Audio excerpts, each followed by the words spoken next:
Ladies and gentlemen, welcome to another edition of VGU Talks. I'm Don the Expo from VideoGamesUncovered.com, and today we're talking about the biggest gaming event in the UK coming this September. Eurogame. What? It's not called Eurogamer anymore. What's it called? EGX? Okay. EGX London! Yeah! So, yeah, the Eurogamer Expo's been changed to EGX. No big difference, it's still the biggest gaming expo in the UK. It's going to be epic. It's happening from the 25th of September through to the 28th of September, so that's fantastic. Just after my birthday. Woohoo, birthday present maybe, cross fingers.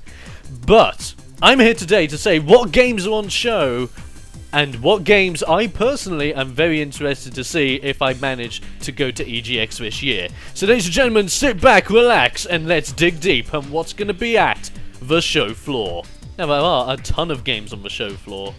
Starting off with Alien Isolation. Yes, I definitely want to try this thing out. Apparently there were some places, such as E3, that were showing Alien Isolation with the Oculus Rift.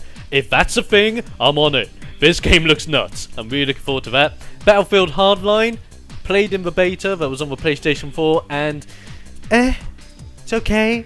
I'm going to play it again because I want to see how good it is. I played Battlefield 4 at the last Eurogamer. That was really solid. I really enjoyed how Battlefield 4 played then. Obviously it came out and it was a bit but Battlefield Hardline, it shows promise. It does show promise. Borderlands pre-sequel, definitely interested. Huge Borderlands fan. Heck, I've actually got my Marcus bobblehead for Borderlands 2. Love Marcus, love everything Borderlands. I'm just looking forward to see how that one plays out story-wise and gameplay-wise. Then we have Destiny. Obviously, Destiny would have been out by this point. It would have been released at the, it would have been released on the 9th of September. But you will be able to play it in case you haven't played it so far. And they'll probably be showing off some of the DLC content that is obviously coming into the game post-launch. So that'll be interesting. You'll be able to get your hands on Drive Club. Now that's going to be a very cool car game. As I've said quite a lot about Drive Club. Played it last year. Pretty solid. Motion controls sucked, but motion controls normally suck nowadays, at least from my experience of motion controls. But I'm still looking very much interested towards Drive Club. We've also got Elite Dangerous. Not too keen on this one. Mainly because I don't think I've seen that much from it. But if it's on show, I'm going to grab it, I'm going to see how good it is, and you'll probably hear from me. Was Elite Dangerous dangerously cool? And then we have a nice wad of games that I'm looking forward to. Evolve, Fable Legends, Forza Horizon 2. Nice. Very good games. Not too keen on Forza Horizon 2. Fable Legends, I have my own complaints on that. And if you don't know what I'm talking about, go watch my VGU Talks video when I was talking about the best of Gamescom with Microsoft this year. Then you'll know why I'm a bit iffy with Fable Legends. But Evolve, yes! Loving the look of that game. That's going to be the single most hyped game for that Xbox, because obviously you Xbox guys, you're going to be getting to a lot of pre-order stuff, just like us PS4 guys are going to be getting a lot of Destiny stuff. So I think that's a nice balance, at least for me. Of course we have the Halo Master Chief Collection. I'm Haloed out at this point. Want more details, you know where to go. I'm just not interested in Halo anymore. I'm sorry, I'm just not there. Little Big Planet 3, yes! Loving Big Planet 3, yes! LBP is a fantastic game. I'm looking forward to playing this again. Sackboy and all the other new guys we have on. Beautiful. Then we have Nosgoth. Now, I have been loving Nosgoth. I've been in that free weekend. I'm trying to get my beta key working, but my beta key just isn't, so I'm just going to keep rejigging with that.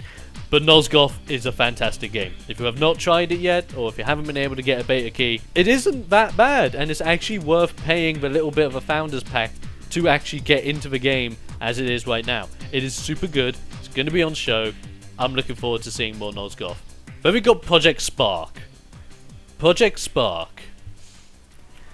Why is it that you were going to be the one game that was going to convince me that the Xbox One was viable? And then as soon as you said we're also on PC and now we have Conker from Conker's Bad Fur Day, as soon as you announced those two things, why am I not interested in you anymore? I'm sorry, I'm just not into Project Spark. It looks incredibly interesting, a lot of creativity, and by all means go nuts. But for me, Not my cup of tea. I'll still get my hands on it though. If I ever bash any of these games or say I'm not interested in them, that doesn't necessarily mean I'm not going to cover them, or I'm not going to say whether I liked how they play or not. Thing is, I may not be interested in buying them. Playing them is something completely different. And speaking of playing games, Sunset Overdrive? Damn right I want to play that! One of my favourite developers, Insomniac Games, are fantastic looking, fantastic playing, and it just... everything about Sunset Overdrive screams amazing. That is going to be the best Xbox One game upon its release. Hands down, at least in my opinion. So I'm definitely looking forward to grab that. For Evil Within, really liking it. I'm a little bit 50-50 because of course there have been people saying, oh, the horror in there isn't that horrible.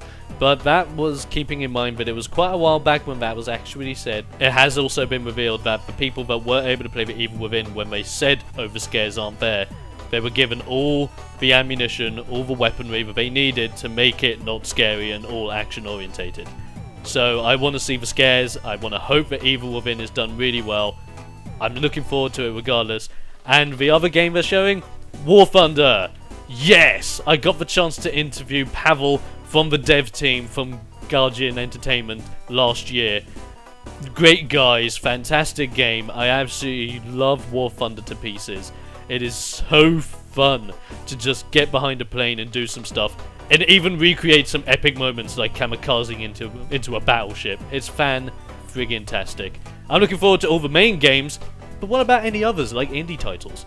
Yeah, that's right, folks. The list goes on as we now have what's going to be on show in the Rezzed area. The Rezzed area being all about the smaller indie titles that are all going to be on PC and independently coming out. And these are going to be really solid. Some of these I have heard of, some of these I haven't heard of, and others that I am currently in early access that I can just say yes to. So let's have a look over them. We have Bit Brawlers. This actually looks super cool. That actually looks super cool. Fearless Fantasy. That actually looks really cool as well. Both made by Tiny Build Games. And the guys behind Tiny Build, they are really cool. And they really know what they're doing. It's super cool. We have Gang Beasts. I haven't really seen much about that one in all honesty. Same with Gratuitous Space Battles 2. However, with a name like that, Gratuitous Space Battles, yeah, that sounds awesome. I want to get behind that. Then we have Heat Signature, Lumino City, No Time to Explain, which is freaking amazing. No Time to Explain. Again, a Tiny Build game. Why is it that all these Tiny Build games are amazing? Then we have Poncho, Prison Architect. One of my personal favourite games on the PC. I've never loved making prisons more than Prison Architect. I've even got a mod that changes the layout of Prison Architect to a Star Wars prison. It's that good.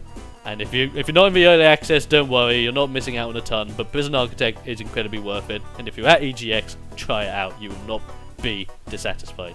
Then we have Quest of Dungeons Speedrunners, which is another Tiny Build game. I'm going over the Tiny Build games because they're so good. Spoiler alert, we've got Terratech, we've got The Adventures of Bertram Fiddle, which actually looks really interesting. I've been told by people that it's quite a cool game and you shouldn't overlook it, so I'll keep that in mind. Tiny Keep Velocity 2X from the Future Lab guys. I was able to interview them last year as well. We're getting Velocity 2X on the PlayStation 4 for free in September as well for PlayStation Plus members. The game is really fun, very fast paced, and it's got a great art style behind it, and it's also got this feel of Samus Aran behind it as well. Velocity 2X is screaming out awesome. Just hands down, screaming out awesome. Did I mention it's also on Vita? Yeah, it's also on Vita. Get in. Then we have Volume, which... I'm loving the look of Volume. Volume just looks solid. And last but not least, War for the Overworld. Overall, all the games, whether they be in the Rezzed area, whether they be on the main show floor, whether they're being supporting all the consoles, some of the consoles, exclusives, non-exclusives, the lineup is incredible. My top picks for this year? Okay, Alien Isolation, straight up, looking forward to that one. Destiny I won't be looking forward to as much because it would have been out and I would have been playing it, so I may not be interested to check it out unless it is showing off DLC. If it's showing off DLC that's coming soon, I will put Destiny there. However, we don't know yet. We've got Borderlands, a pre-sequel, definitely looking forward to that one. Drive Club I'm looking forward to. Evolve, Nosgoth, Little Big Planet 3, Sunset Overdrive, Evil Within, War Thunder again. I'm definitely looking forward to Bit Brawlers and Fearless Fantasy, Gratuitous Space Battles 2 just because the name sounds awesome, No Time to Explain, Speedrunners, Prison Architect, Velocity 2X, Volume, and even then, the rest of the games I haven't talked about look really cool. I may not be interested in buying all of them, but EGX is there for a reason. It's made for us to try these games out and to see which ones are worth going for. So on that note, ladies and gentlemen, I want to ask you, what are you interested to see from EGX? Are you even going to the convention? And if you are, would you be interested in seeing us, the VGU guys? Let us know what you're thinking EGX-wise in the comment section below, as well as your top gaming picks. And I'll be seeing you in another edition of VGU Talks.